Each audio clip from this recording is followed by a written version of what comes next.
Cover कर। Okay. सो देखिए वैष्णव सदाचार, कोई आप समझिए कि देखिए हम जो है भक्त है, ठीक है, भक्त है। दैट मीन्स कि हम गुरु और कृष्ण को रिप्रेजेंट करते हैं, हम उनको रिप्रेजेंट करते हैं, क्योंकि हमें हमारे से हमारे गुरु और भगवान की डेफिनेशन दी जाएगी, ठीक है। अभी आप देखिए कितना इधर उधर कहीं भी कुछ खबरें होती हैं कि वहां पे वो ऐसा था व्यक्ति, उसने ऐसा कर दिया, मंदिर में ऐसा कर दिया, मंदिर दान चोरी कर लिया, कहीं झगड़ा कर लिया, कहीं बहुत सारी बातें समझ में आती हैं। तो व्यक्ति जो है इमीडिएट इमीडिएट वो कंक्लूड कर लेता है, अरे ये सब पाखंड है, ठीक है ना, ये सब ढोंगी है। नहीं, तो इसलिए कि हम भक्त हैं, इसका मतलब हम क्या है, गुरु और कृष्ण को रिप्रेजेंट कर रहे हैं, अपने गुरु को और भगवान को रिप्रेजेंट कर रहे हैं। तो हम बहुत स्वतंत्र नहीं है कि कुछ भी कर रहे हैं, कुछ भी कहीं किसी से बोल रहे हैं, कुछ भी कहीं कुछ कर रहे हैं, कहीं भी हमारा किसी के साथ कुछ भी व्यवहार है, ठीक है। आप जो है ऑब्जर्वेशन में रहेंगे अगर भक्त, और विशेष रूप से अभी देखिए, आप सब लोगों ने ये अनुभव किया होगा, इमीडिएट जो है हमारे रिलेटिव, जैसे हमारे वर्क प्लेस पे बहुत आसानी से कहते, तुम लोग तो भक्त लोग हो, ठीक है ना, तुम तो लेट आओगे नहीं, खैर तुम तो भक्त लोग हो, तुम भी ऐसा करोगे, मतलब इमीडिएट ये बोल देते हैं। और हम बहुत ऑब्जर्वेशन में रहते हैं, तो हर हर पल आप समझ लीजिए कैमरे की नजर में है आप, ठीक है। और ये कोई बहुत ज्यादा प्रेशर नहीं है, कहते कि प्रभु जी ये क्या बात है, ये तो मतलब भक्त बन के तो बिल्कुल, फिर तो हमारी लाइफ बची ही नहीं। तो वास्तव में लाइफ तो हमारी है ही नहीं, लाइफ तो हमारी है ही नहीं। हमने गुरु को, जब भक्ति में हम आ गए तो भगवान और गुरु को समर्पित हो गई। तो ये वास्तव में प्रेशर नहीं है, ये हमारे लिए अवसर है कि हम भगवान को, हमारे द्वारा कोई भगवान को डिफाइन कर पा रहा है, हमारे द्वारा हमारे गुरु को कोई ग्लोरीफाई कर पा रहा है। मतलब एक भक्त को देख के कृष्ण की याद आ जानी चाहिए। वो इस तरीके से उसका आचरण है, व्यवहार है, उस तरीके से उसका पूरा ड्रेसिंग है, वेशभूषा है, कि उसको देख के ही भगवान की याद आ जाए। तो इसलिए क्या है कि ये बहुत इंपॉर्टेंट है। और ये जो है, ये जो पूरा सेमिनार है, ये जो अलग अलग सेशंस होंगे, इसको मैंने इस्कॉन में ही एक बुक आती है वैष्णव एटिकेट की, ठीक है ना, वैष्णव सदाचार हिंदी में भी अवेलेबल है और इंग्लिश में ही भी अवेलेबल है। तो उसी के रेफरेंस में हमने ये पूरा सीरीज जो है प्रिपेयर किया है। और कई सन्यासियों के हमने प्रवचन सुने इससे रिलेटेड, कई और कई प्रभु जी लोगों के लेक्चर सुने, जैसे हमने भक्ति चारू महाराज का, हिज होलीनेस भक्ति चारू महाराज का भी एक वैष्णव एटिकेट की सीरीज है, उसको भी श्रवण किया, और भी दूसरे लेक्चर सुने। तो उसकी बेसिस पे ये किया गया। तो मुख्यतः हमारा जो रेफरेंस रहेगा, हमारा जो, हम वो वैष्णव सदाचार की जो पुस्तक है, जो इस्कॉन के द्वारा प्रकाशित की गई है, तो उसको बेस में रखते हुए हम पूरा यहाँ पे डिस्कशन करेंगे। और वो पुस्तक जो है, मतलब हरि भक्ति विलास, भक्ति रसामृत सिंधु, उपदेशामृत, इन सभी, और प्रभुपाद के कन्वर्सेशन और प्रभुपाद के लेटर्स के बेसिस पे वो पुस्तक जो है कंपाइल की गई है पूरी। तो उसको हम समझने का प्रयास करें। ओके। तो इसको जो है हमने 6 भाग में हम पूरा इसको समझेंगे, वैष्णव सदाचार को 6 भाग में हमने इसको विभाजित किया है। इनफैक्ट वो जो बुक है उसमें ये 6 भाग में पूरा कंपाइल की गई है। तो मैंने भी उसी फ्लो में यहाँ पे अपना जो लेक्चर सीरीज है उसको प्रिपेयर किया है। तो पहला भाग है कि हम इसका इम्पोर्टेंस समझेंगे, कि वैष्णव सदाचार का इम्पोर्टेंस क्या है। दूसरा, मंदिर में पालन किए जाने वाले नियम, मंदिर में पालन किए जाने वाले नियम, और तीसरा भाग मंदिर व मंदिर से बाहर सामान्य व्यवहार। चौथा जो सबसे इंपॉर्टेंट है, भक्तों से संबंध। पांचवा, साधना। अपनी जो एक साधक जो है नित्य प्रतिदिन साधना करता है तो उसका व्यवहार कैसा होना चाहिए। और छठा भाग है यात्रा। यात्राओं के दौरान एक वैष्णव का व्यवहार किस प्रकार से होना चाहिए। तो हम जो है पहला भाग आज प्रारंभ करते हैं, वैष्णव सदाचार का महत्व। तो जैसे हमने कहा कि हम रिप्रेजेंट करते हैं भगवान और कृष्ण को रिप्रेजेंट, कृष्ण, सॉरी, हम कृष्ण और अपने गुरु को रिप्रेजेंट करते हैं, क्योंकि हमारे गुरु की पहचान जो है उसके उनके शिष्यों से ली जाती है। अच्छा, किनके शिष्य हैं? ये शिष्य हैं, ठीक है ना। हमारा गुरु ग्लोरीफाई होता है, तो हम बहुत स्वतंत्र नहीं होते हैं, क्योंकि हमारे व्यवहार से डेफिनेशन कहाँ है, हमारी गुरु डिफाइन किए जाएंगे, कृष्ण डिफाइन किए जाएंगे, ठीक है। और देखिए वैष्णव सदाचार जो है, वैष्णव सदाचार का महत्व यह है कि अगर हम एटिकेट्स का पालन करेंगे, सदाचार में रहेंगे, सदाचार का पालन करेंगे, तो सबसे बड़ा है कि हम अपराधों से बचेंगे।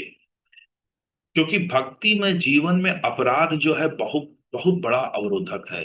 जस्ट लाइक कि एक टंकी में पानी भर रहा है और नीचे छेद कर दिया हमने,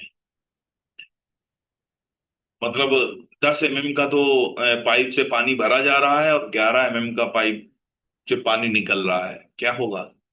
वो टंकी कभी नहीं भरेगी। कितना भी हम, कंटिन्यूअस पानी बहता रहेगा, और एक दिन क्योंकि रिलेटिवली वो 1 mm से खाली हो रही है, वो खाली होती रहेगी और अंततः क्या है, खाली हो जाएगी। तो अपराध जो है, जो जब हम सदाचार में रहते हैं, नियमबद्ध रहते हैं, जागरूक रहते हैं, तो हम अपराधों से बचते हैं।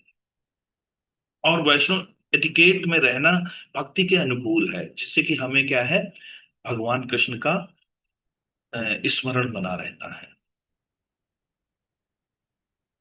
और चूंकि हम प्रचार करते हैं, प्रचारक हैं, तो हम इसका महत्व और बढ़ जाता है, क्योंकि हर जगह हम प्रस्तुत नहीं हो पाते हैं, हर जगह हम बात नहीं कर पाते हैं। बहुत सारे लोग तो हमें देख के ही हमको केवल हमारे व्यवहार को देख के ही प्रचार हो जाता है।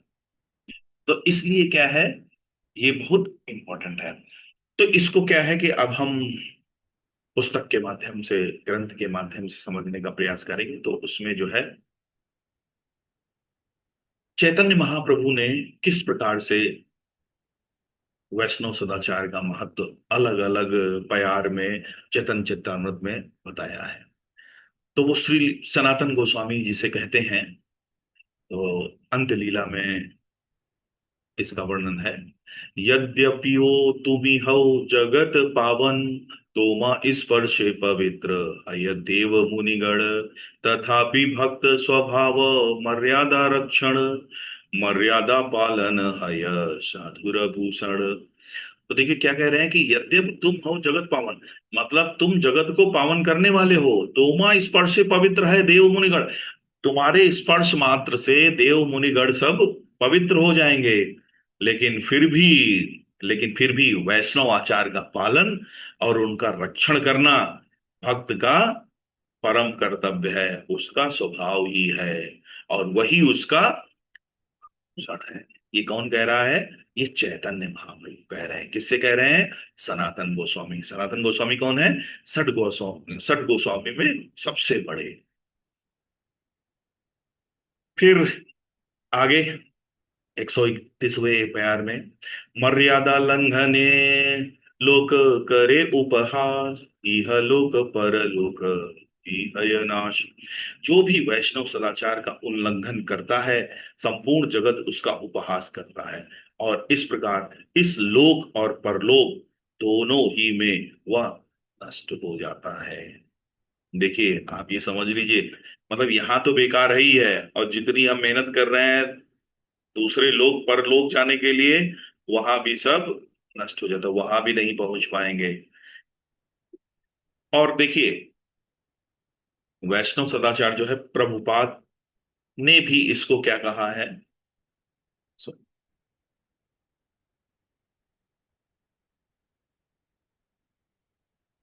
प्रभुपाद ने भी जो है वैष्णव सदाचार को ही कृष्ण भावनामृत का सार बताया है। तो यहाँ पे कुछ पॉइंट कंपाइल किए गए हैं कि भक्तों का जीवन सादा जीवन उच्च विचार के तत्व पर आधारित होना चाहिए। भक्तों का जीवन किस कैसा हो, इसके बारे में अनेक नियम एवं तत्व हैं, परंतु उन सबका उद्देश्य यह है कि वे सभी मूलभूत नियम निरंतर भगवान कृष्ण का स्मरण और कभी भी उनका विस्मरण न होना की पूर्ण हेतु सहायक होना चाहिए। यह सर्वोच्च यह नियम सर्वोच्च है तथा सभी नियम इसके अधीन है। Never for always remember Krishna, never forget Krishna.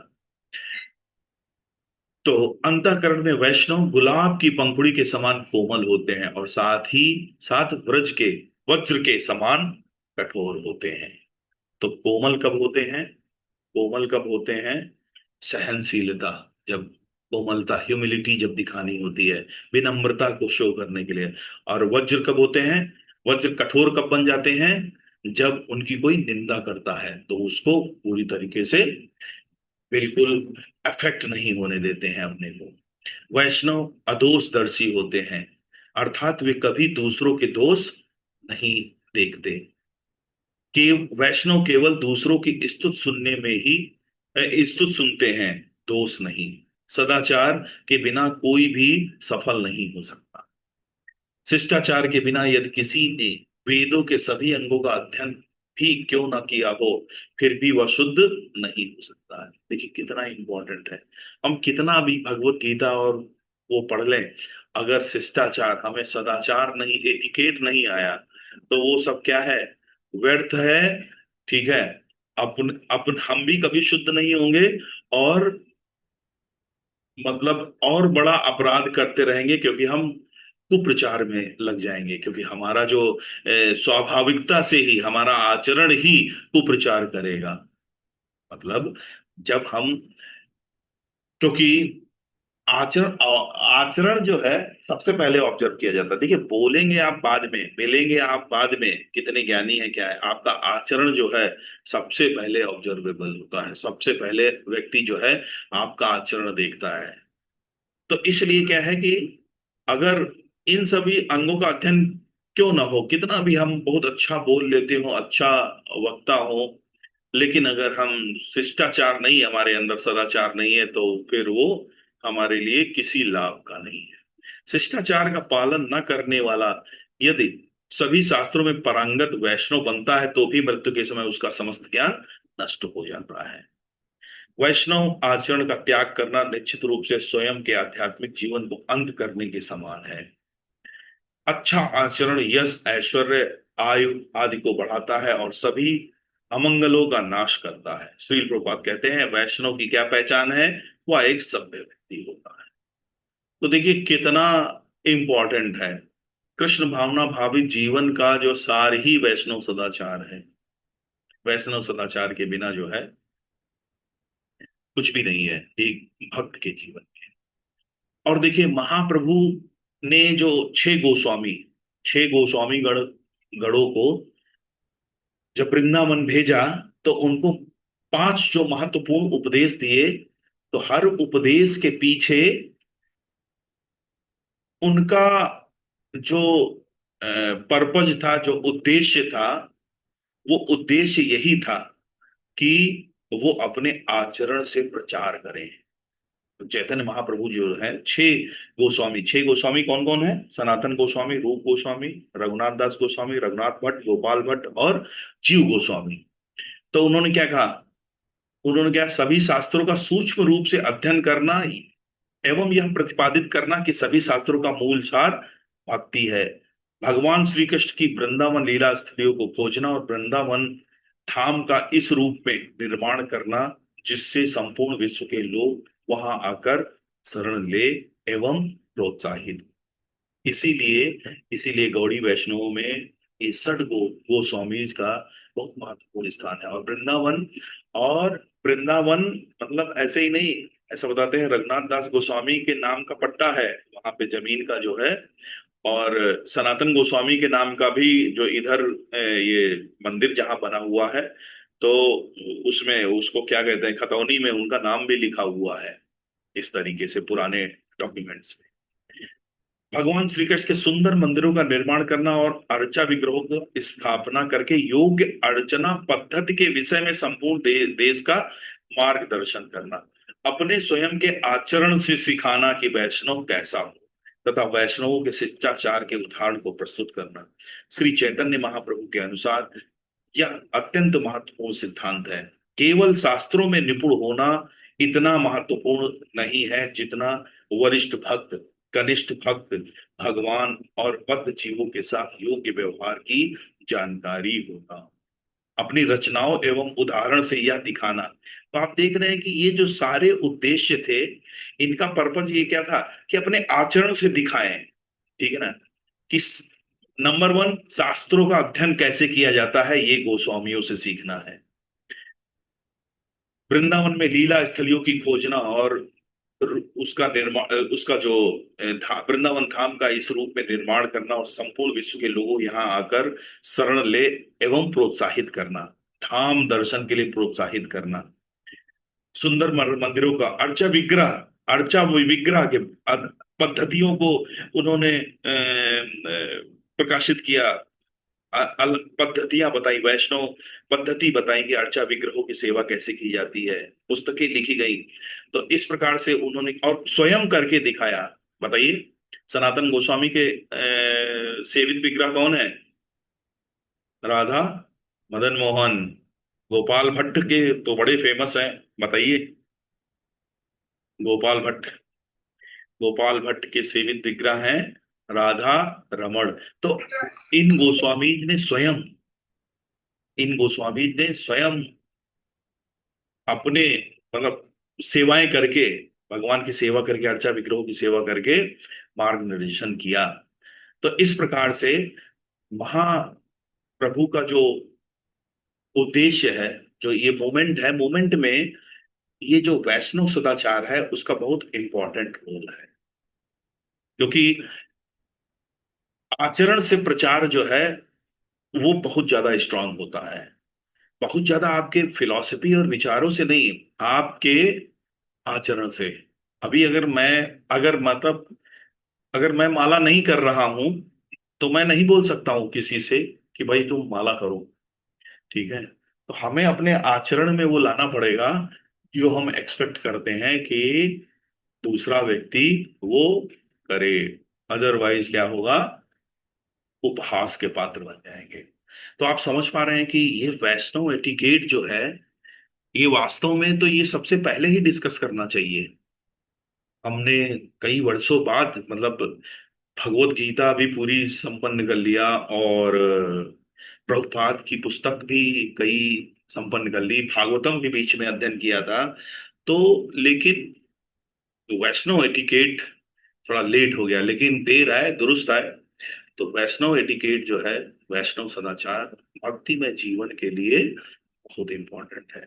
बहुत सारे हमने पॉइंट बताए। ठीक है, बहुत सारे पॉइंट बताया कि हमारे मतलब भक्ति के लिए अनुकूल है, भक्ति के लिए अनुकूल, अपराधों से बचते हैं। ठीक है, क्योंकि हम फैमिली के लेवल पे हम प्रचार करते हैं और सोसाइटी के लेवल पे प्रचार करते हैं, फिर कंट्री के लेवल पे प्रचार करते हैं। तो हमारा आचरण जो है वो बड़ा इंपॉर्टेंट होता है। तो इसलिए वैष्णव सदाचार जो है हमारे जीवन में, एक भक्त के जीवन में बहुत ही महत्व है। तो ये जो है पहला अनुभाग जो है इसका समाप्त होता है। अब हम बात करते हैं, भाग दो में आते हैं, मंदिर में पालन किए जाने वाले नियम। तो अभी तक मंदिर में पालन किए जाने वाले नियम मतलब क्या, अभी सोच पा रहे हैं कि क्या ऐसी भी कोई चीज होती है कि मंदिर में पालन किए जाने वाले नियम? क्या इसका मतलब हुआ? अरे मंदिर में क्या, मंदिर में भगवान के दर्शन करो, मंदिर में भगवान के दर्शन करो और चले आओ, उसमें कौन से नियम क्या पालन करना? तो आप बताइए कि जीवन में, ये जो जीवन है ये नियमों पे आधारित नहीं है। कहाँ पे आप बिना नियम के चल रहे हैं? अगर बिना नियम के चल रहे हैं, इसका मतलब आपको नियम नहीं मालूम है। इसका इसका अर्थ ये हुआ कि आपको उस चीज के नियम नहीं मालूम है। इसका अर्थ ये नहीं हुआ कि वहां पे नियम ही नहीं है। आप बताइए, ससुराल में रहने के नियम है, मायके में रहने के नियम है, अपने ऑफिस वर्क प्लेस पे कैसे हम रहें, कैसा हमारा व्यवहार हो, उसका नियम है। बताइए, किचन में जाने के नियम है। बताइए, भाई नियम है। एक एक अभी हम भक्त की बात छोड़ दें, भक्ति की बात, यहाँ पे माताएं, हमें दो माताएं दिख रही हैं। आप बताइए, क्या किचन में जाने के नियम नहीं है? स्वच्छता होनी चाहिए, ठीक है ना? स्वच्छता से हम जाएं, ठीक है। हमारा क्या है कि किचन में एक छोटा सा कहीं भगवान का चित्र होना चाहिए, ठीक है। हमारे कपड़े कैसे होने चाहिए, ठीक है। बहुत ज्यादा मतलब पॉलिस्टर और ये सिंथेटिक कपड़े नहीं होने चाहिए किचन में, ठीक है। किचन आपका वेंटिलेशन होना चाहिए, है ना? वहां पे तो ये सब चीजें हर जगह के नियम होते हैं। लेकिन हम क्या है, बाय डिफॉल्ट उनको मान लेते हैं कि हमें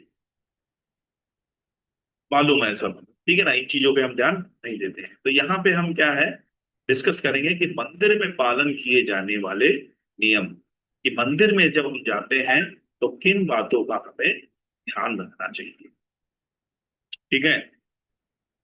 तो, ओके। तो सबसे पहले विनम्रता, हम्बलनेस। मतलब मंदिर में जो है, बहुत हमारी एंट्री जो है बहुत अकड़ के नहीं होनी चाहिए, ठीक है। बहुत कि घुसे हम बिल्कुल अकड़े हुए हैं, ठीक है ना। मंदिर में जा किस लिए रहे हैं? मंदिर में हम किस लिए जा रहे हैं? भगवान के दर्शन करने, ठीक है ना। भगवान के दर्शन करने। और जनरल मतलब 99% क्या है, कुछ मांगने जाते हैं। तो जहां पे हम कुछ मांगने जाते हैं, ठीक है ना, किसी को देखने जाते हैं, तो वहां पे हम कैसे रहना चाहिए, ठीक है ना। उस जेक्चर में आना चाहिए ना, उस जेक्चर में होना चाहिए। जो हमारा भाव है वैसा हमारा जेक्चर होना चाहिए, ठीक है। अभी हम क्या है कि हम किसी से पैसा उधार मांगो, अरे ऐसा है पैसा कल हमारे अकाउंट में आ जाना चाहिए, तो मिलेगा क्या? नहीं। भाई कि थोड़ा प्रॉब्लम है, और अभी दे देना, हम उसको 3 महीने बाद वापस कर दो, ठीक है। विनम्रता पूर्वक जो है मंदिर में प्रवेश करना चाहिए।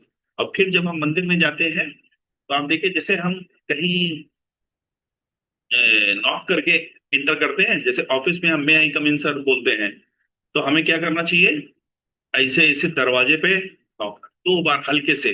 ऐसा नहीं कि भाड़ भाड़ बिल्कुल हिला दिया, बस हल्के से इंटर किए। तो हम लोग क्या करते हैं, बस हल्का से दरवाजे पे। बहुत लोगों को तो दिखता भी नहीं होगा, लेकिन अब हमारी आदत में है, तो हम जाके क्या है, ऐसे फटाक से फड़क फुट कर देते हैं, ठीक है। फिर क्या करते हैं, वहां पे हम प्रणाम करते हैं। सबसे पहले किसको प्रणाम करते हैं? अभी मंदिर में इंटर नहीं किए, किसको प्रणाम किया? हम वहां पे उपस्थित वैष्णवों को प्रणाम करते हैं। कैसे? पंचांग प्रणाम करते हैं। पंचांग प्रणाम होता है, और अष्टांग प्रणाम होता है, जिसको दंडवत बोलते हो। तो पंचांग प्रणाम क्या होता है? जिसमें 5 अंग जो है धरती को स्पर्श करते हैं, हेड, दोनों हाथ, और ये पैर घुटने, तो वो पंचांग हो जाता है। तो माताएं हर स्थिति में पंचांग प्रणाम भी करती हैं। हर स्थिति में वो पंचांग प्रणाम ही करेंगी, ठीक है ना। और प्रभु जी लोग पंचांग और अष्टांग प्रणाम दोनों करते हैं, ठीक है ना। पंचांग अष्टांग प्रणाम पूरी तरीके से लेट के, ठीक है। तो हम क्या है कि एंटर करेंगे, और एंटर करेंगे तो नॉक किया, और वहां पे हम पंचांग प्रणाम करते हुए क्या बोलेंगे, वहां उपस्थित वैष्णव गणों को प्रणाम करेंगे। और क्या बोलेंगे? वैष्णव प्रणाम मंत्र बोलेंगे। क्या? वांछा कल्पतरुभ्यश्च कृपा सिंधुभ्य एव च पतितानां पावनेभ्यो वैष्णवेभ्यो नमो नमः। मैं भगवत भक्त वैष्णवों को सादर प्रणाम करता हूं, जो कल वृक्ष के समान प्रत्येक इच्छा पूर्ण करते हैं, जो दया के सागर हैं एवं पतितों का उद्धार करते हैं। मैं उनको प्रणाम करता हूं। अब हम उसके बाद क्या करेंगे? इंटर करेंगे प्रभुपाद के विग्रह के पास जाके, उनको माताएं तो पंचांग प्रणाम करेंगी और प्रभु जी लोग उनको दंडवत प्रणाम करेंगे। ठीक है। तो अब यहां पे एक याद रखना, यहाँ पे देखो एक इंपॉर्टेंट, अपने बाएं अंग की ओर रखते हुए, मतलब हम दंडवत उस डायरेक्शन में मारेंगे कि हमारा बायां हाथ जो है वो प्रभुपाद के विग्रह की तरफ रहे। ठीक है। तो ये बड़ा इंपॉर्टेंट है। बायां, हमारा जो बायां अंग जो है, जब दंडवत करते समय हमारे बाएं अंग की तरफ विग्रह होने चाहिए। और क्या बोलेंगे? प्रभुपाद का प्रणाम मंत्र, नमः ओम विष्णुपादाय कृष्ण प्रेष्ठाय भूतले श्रीमते भक्ति वेदांत स्वामिनि इति नामिने, नमस्ते सारस्वते देवे गौरवाणी प्रचारिणे, निर्विशेष शून्यवादी पाश्चात्य देशतारिणे। आज हम इसका अर्थ भी पढ़ेंगे। ठीक है। बहुत लोग जो है क्या है, बहुत भक्तों से बोलो कि हम प्रणाम मंत्र ही बोलते हैं, लेकिन उसका अर्थ जो है बहुत भक्त जो है कई बार मेमोराइज रिकॉल नहीं कर पाते हैं। तो क्या कह रहे हैं इसको हम समझते हैं। नमा ओम विष्णु पादाय कृष्ण प्रेष्ठाय भूतले, कृष्ण प्रेष्ठाय भूतले। ठीक है। मतलब मैं कृष्ण कृपा मूर्ति एसी भक्ति वेदांत स्वामी प्रभुपाद को सादर प्रणाम करता हूं। नमा ओम विष्णु, जो भगवान श्री कृष्ण के चरण कमलों का आश्रय लेने के कारण भगवान को अत्यंत प्रिय है। विष्णु पदाय, विष्णु पदाय, भगवान श्री कृष्ण के चरण कमलों का आश्रय लेने के कारण भगवान को अत्यंत प्रिय है। हे गुरु महाराज, हमारा सादर प्रणाम स्वीकार करें। श्रीमती भक्ति वेदांत स्वामिनी इति नामिने, आप हमारा जो है प्रणाम स्वीकार करें। नमस्ते सरस्वती देवे गौरवाणी प्रचारिणे, आप श्रील भक्त सिद्धांत सरस्वती गोस्वामी के प्रिय सेवक हैं। किसके? सरस्वती देवे, भक्ति सिद्धांत सरस्वती के। और आपकी, आपने उनकी आज्ञा अनुसार, किसकी आज्ञा अनुसार? भक्ति सिद्धांत सरस्वती की आज्ञा अनुसार श्री चैतन्य महाप्रभु के संदेश का प्रचार करते हुए निर्विशेष शून्यवादी पाश्चात्य देश ताड़े, निर्विशेष और शून्यवाद से ग्रसित पाश्चात्य देश का उद्धार किया। ये है प्रभुपाद का प्रणाम। तो हम क्या करेंगे? सबसे पहला क्या काम करेंगे? नॉक नॉक, थोड़ा सा नॉक करेंगे, फिर पंचांग प्रणाम करते हुए वहां उपस्थित वैष्णवों को प्रणाम करेंगे। उसके बाद प्रभुपाद अपने बाएं साइड में रखते हुए, बाएं अंग की तरफ प्रभुपाद का विग्रह रखते हुए पूरी दंडवत प्रणाम करेंगे और प्रभुपाद प्रणाम मंत्र बोलेंगे। देन उसके बाद हम विग्रह के निकट जाएंगे। ठीक है। अगेन दोबारा अर्चा विग्रह कहाँ होनी चाहिए? हमारे बाएं ओर रखना है और पूरा दंडवत प्रणाम फिर से। तो वहां पे हम गुरु प्रणाम मंत्र बोलेंगे, प्रभुपाद प्रणाम, पुनः दोबारा प्रभुपाद प्रणाम मंत्र बोलेंगे, पंच तत्व मंत्र बोलेंगे और हरे कृष्ण महामंत्र का उच्चारण करेंगे। ठीक है। और इस प्रकार से हम विग्रहों का दर्शन। अच्छा, अब जब हम उठेंगे, अब उठेंगे तो अब देखिए विग्रहों का दर्शन करने का समझ लीजिए कितना इंपॉर्टेंट है। विग्रहों का दर्शन कैसे करें? ऐसे नहीं आंख में आंख डाल के कि वहां पे मतलब विग्रह है गौर नटराज दीनदयाल ने, ऐसे आंख डाली और डाली और बस दर्शन हो गए। और बाद में निकले, किसी ने पूछा भगवान ने क्या पहना था, तो पता ही नहीं है, पता नहीं क्या दर्शन कर गया है, किस कलर का दुपट्टा पहने थे, किस कलर की पगड़ी थी, कुछ पता ही नहीं। तो समझ रहे हैं? तो दर्शन हमको कैसे करने हैं? तो भगवान के सबसे पहले क्या है कि हमें विग्रह की बिल्कुल ऐसा नहीं अल्टर के सामने आ जाए जिससे पीछे बैठे भक्तों को वो डिस्टर्ब हो। ठीक है ना? ऐसा नहीं कि बिल्कुल साइड में खड़े होके, ठीक है, उनका दर्शन करना चाहिए। तो सबसे पहले क्या है, देखो किसी को भी प्रत्यक्ष विग्रहों के मुख कमल को नहीं देखना चाहिए। भगवान का दर्शन कैसे किया जाए इसकी प्रमाणिक विधि भागवतम में बताई गई है। तो सबसे पहले है अर्चा विग्रह पर ध्यान करते हुए चरण कमलों की का ध्यान करना चाहिए। सबसे पहले क्या है, चरण कमलों का ध्यान करते हुए कि कमल, नाभि कमल मतलब वही घुटने और ऊपर अंग जगह, इस प्रकार नाभि कमल। और फिर क्या है, हमें मुख कमल का दर्शन करना चाहिए। और ये जैसे जैसे मान लो कभी भी जब, अब ये सीक्वेंस किधर से होगा, मान लो राधा कृष्ण का है, तो बताओ हम किसका पहले, राधा रानी का दर्शन करेंगे कि कृष्ण का दर्शन करेंगे? तो इसमें क्या बताया गया है कि बाएं तरफ से, जो जो आपके बाएं तरफ, जैसे हम सामने मंदिर के खड़े हुए हैं, हमारे बाएं तरफ जो विग्रह है उसका दर्शन पहले करेंगे। ठीक है ना, उसका दर्शन हम पहले करेंगे, उनके दर्शन जो है पहले करेंगे। और कैसे, चरण कमल, नाभि कमल, फिर मुख। तो दर्शन का आरंभ अपने बाएं स्थित विग्रहों से करना चाहिए, आगे क्रमशः दाईं ओर के विग्रहों का दर्शन करें।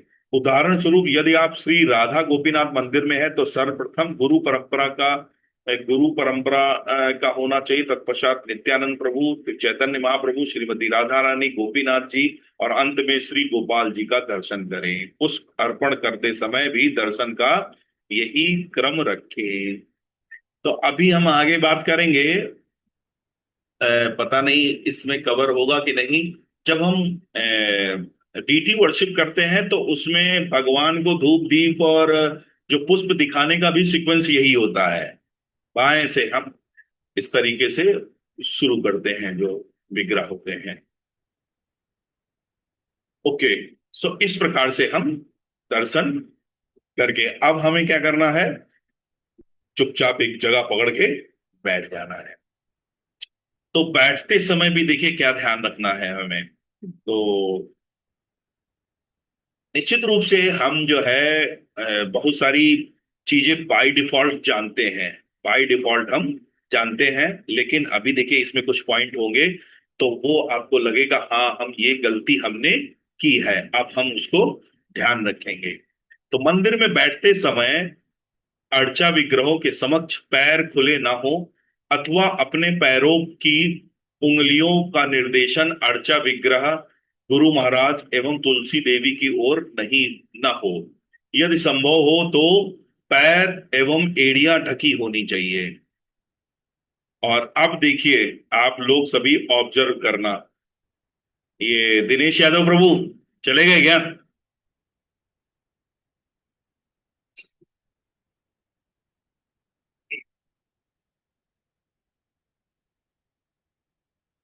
दिनेश यादव प्रभु चले गए क्या?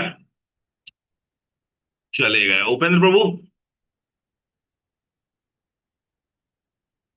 अच्छा, हाँ उपेंद्र प्रभु, अब आप ऑब्जर्व करना, जो धोती कुर्ता पहन के आते हैं भक्त लोग, मतलब आप भी खैर वैसे बैठते होंगे, लेकिन अब आप ऑब्जर्व करना, जब बैठते हैं वो सबसे पहले धोती फैला के अपने जो है पैर पूरे ढक लेते हैं, पूरी तरीके से पैर ढक लेते हैं, पैर ना दिखे। ठीक है। और यदि संभव हो तो श्री विग्रह, व्यास आसन, श्रील प्रभुपाद और श्रीमती तुलसी देवी की ओर पीठ करके ना बैठे। कभी कभी मंदिर की संरचना के कारण यह संभव नहीं होता, मतलब विग्रहों की तरफ पीठ नहीं होनी चाहिए। व्यास आसन, तुलसी महारानी, प्रभुपाद। विग्रहों के समक्ष पैर फैलाकर ना बैठे। ठीक है, पैर फैला के ना बैठे। विग्रहों के समक्ष एड़ी, कोहनी और पैर के तलवों को पकड़कर ना बैठे। अर्चा विग्रहों के समक्ष झपकी ना ले और ना ही सोए। सोना अलाउड। ठीक है, तो यहां तक हम रखते हैं। फिर उसके बाद हम अगले सत्र में बात करेंगे कि कैसे हमें बोलना चाहिए, बातें करना चाहिए मंदिर के अंदर रह के।